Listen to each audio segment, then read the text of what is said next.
درود خدمت همه فارسی زبانان و زبان آموزان عزیز. خوش اومدید به کانال خودتون، کانال لنگویج فنز، با درس پایانی از کتاب 4000 لغت ضروری زبان انگلیسی ویرایش دوم در خدمت شما هستم. امیدوارم که این کتاب هم خیلی خوب یاد گرفته باشید، لغاتش و متنش براتون مفید بوده باشه. از تک تک حمایت شما سپاسگزارم. فراموش نکنید کانال خودتون رو سابسکرایب کنید و با حمایتتون یه دلگرمی خاصی به ما میدید. نظرات، انتقادات و پیشنهاداتتون رو هم برام کامنت کنید. به روی چشم برای بهبود کیفیت ویدیوها 100% اجرا میکنم. با آرزوی اینکه این درس و درس آخر رو خیلی خوب یاد بگیرید، درس 30 رو شروع میکنیم.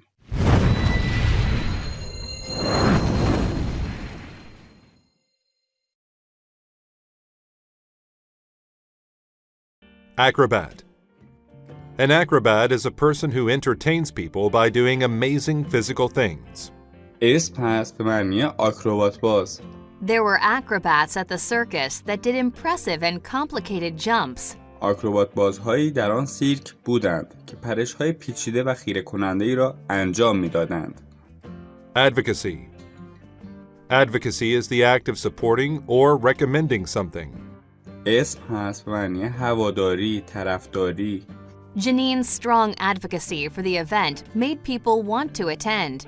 هواداری شدید جانین از آن مراسم باعث شد مردم بخواهند در آن شرکت کنند.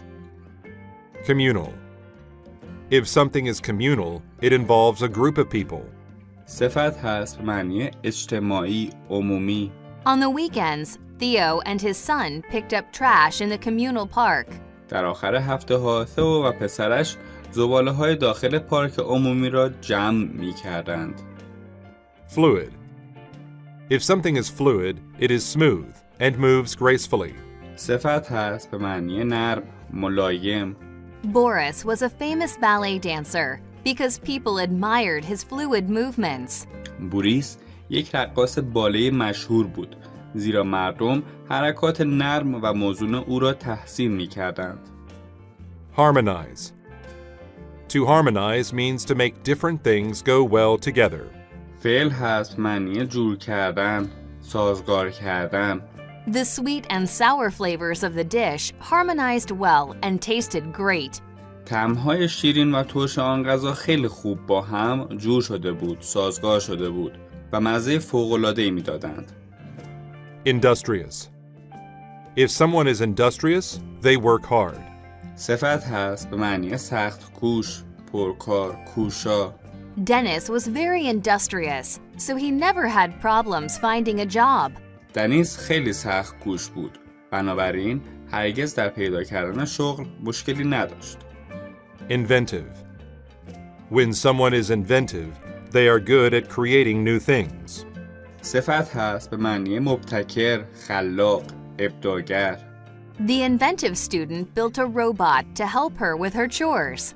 دانش آموز خلاق یک ربات ساخت تا به او در کارهای روزمره‌اش کمک کند. Mandarin. Mandarin is one of the two main Chinese languages.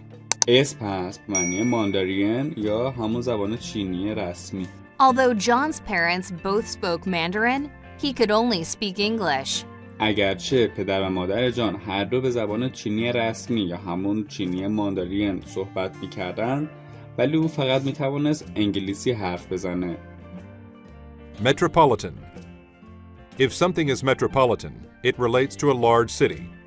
صفت هست به معنی مربوط به شهر اصلی یا مربوط به پایتخت، مربوط به مادر شهر. After years of living on a farm, Rufu was finally moving to a metropolitan area. پس از سالها زندگی در مزرعه، روفوس سرانجام به یک منطقه شهری نقل مکان کرد. Mimic.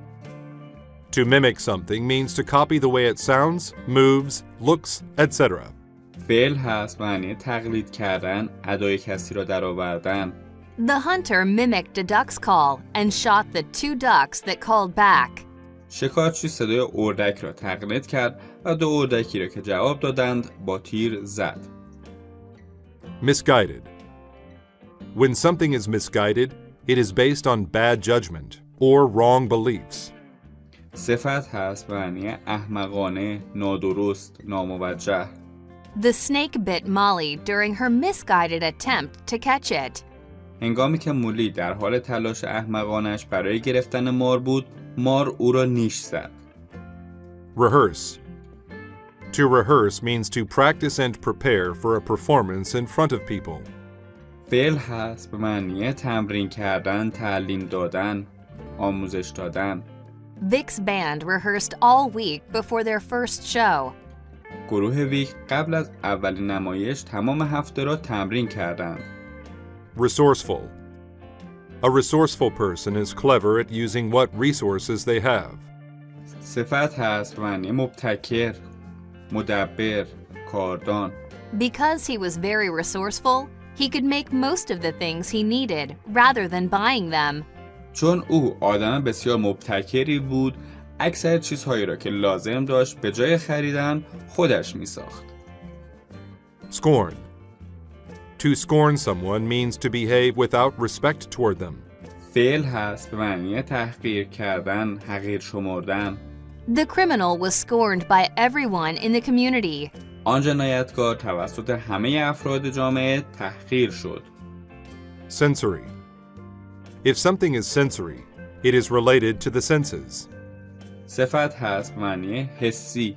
Iris and Eric preferred the sensory thrill of watching movies in the theater. آریس و اریک هیجان حس تماشای فیلم در سالن سینما را ترجیح دادند. Statute. A statute is a law that is official and has been written down. اسم هست به معنی قانون، مصوبه. The new statute made it illegal to walk dogs in the park. قانون جدید راه رفتن سگ‌ها در پارک را غیرقانونی می‌کند. Technical. Technical skill requires good control of technique. صفت هست به معنی فنی، تکنیکی. Her technical skill was perfect. مهارت فنی او کامل بود. Veteran. A veteran is someone who has a lot of experience doing something. اسم هست به معنی پیشکسوت، کهنه‌کار.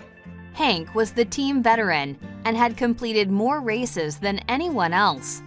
هانک پیشکسوت تیم بود و بیش از بقیه در مسابقات شرکت کرده بود. Villain. A villain is an evil person who breaks the law or hurts others. اسم هست معنی آدم شرور، تبهکار. The villain made off with half of my family's valuables.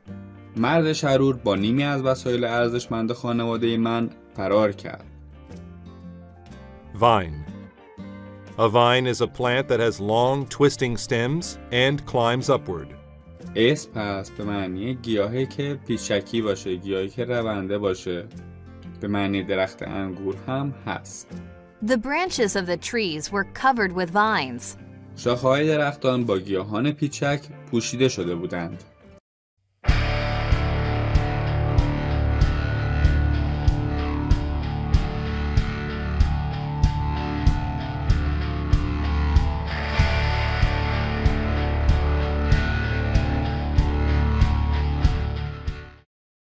زبان آموزان عزیز، اینم از 20 لغت درس پایانی.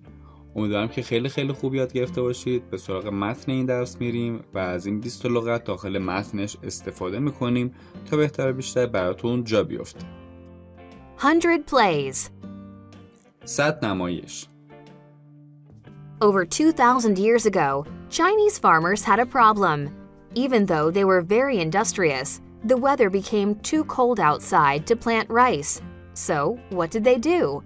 بیش از 2000 سال پیش کشاورزان چینی دچار مشکل شدند.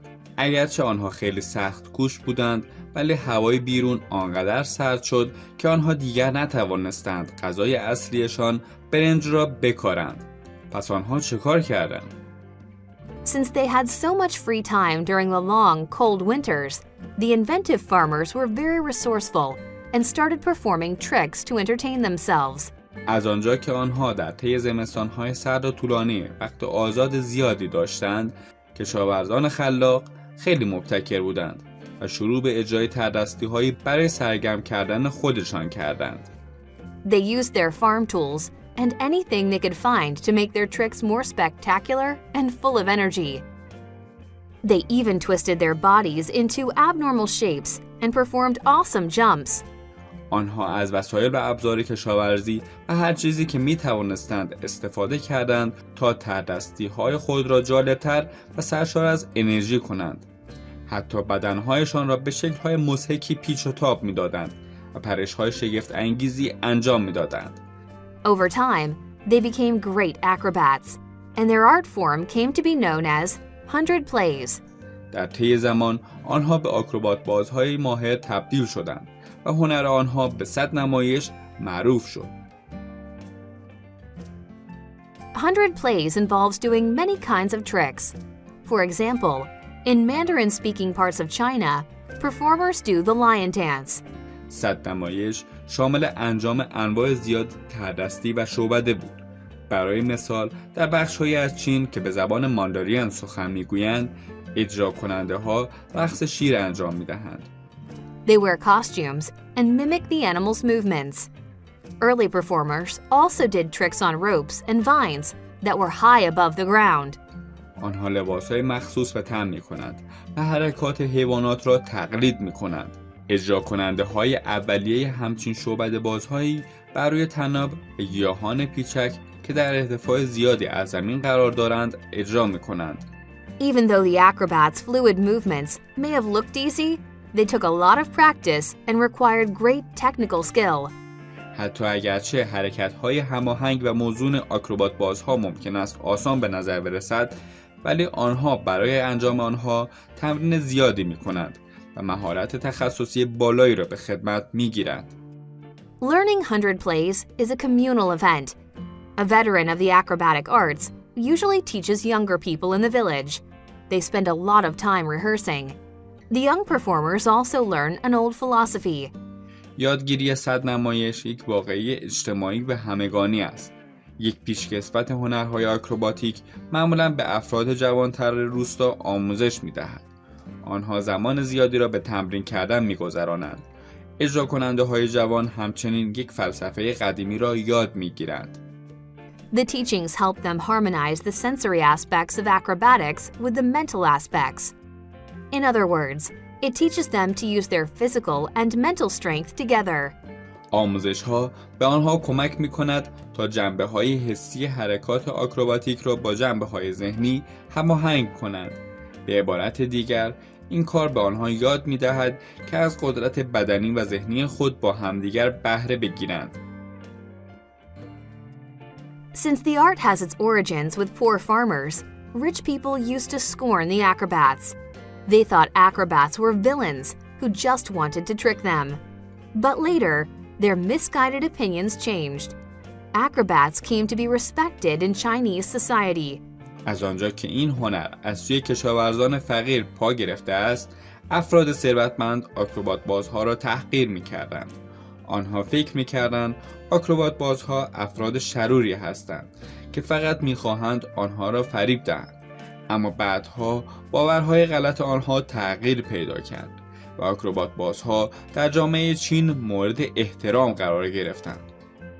They were invited to perform in metropolitan areas as well as in small villages, and they performed for important people. Arts advocacy groups convinced the government to support Chinese acrobatics. آنها در مناطق شهری همچنین دهکده‌های کوچک دعوت به اجرای نمایش می‌شدند و برای افراد مهم برنامه اجرا می‌کردند. گروه‌های طرفدار هنر دولت را متقاعد کردند که از آکروبات بازهای چینی حمایت کنند. As a result, there is now a statute that made several villages the center of training future acrobats. در نتیجه اکنون قانونی وجود دارد که چندین دهکده را به مرکز آموزش آکروبات بازهای آینده تبدیل کرده است. زبان آموزان گرامی و فارسی زبانان گل، اینم از متن و لغات درس 30. امیدوارم که خیلی خوب یاد گرفته باشید. این کتاب هم در اینجا بهت پا میرسه و امیدوارم که این کتاب هم مثل کتاب‌های قبلی براتون مفید بوده باشه. از تک تک حمایت شما سپاسگزارم و مرسی بابت اینکه کانال خودتون سابسکرایب میکنید، حمایت میکنید از کانال خودتون و با حمایتتون یه دلگرمی خیلی خاصی به ما میدید. نظرات، انتقادات و پیشنهاداتتون رو هم در رابطه با این کتاب برام بنویسید به روی چشم. برای بهبود کیفیت ویدیوها و بهبود کیفیت کانال 100% اجرا میکنم. تا کتاب بعدی و کتاب پنجم شما رو به خدا میسپارم. خدا نگهدار.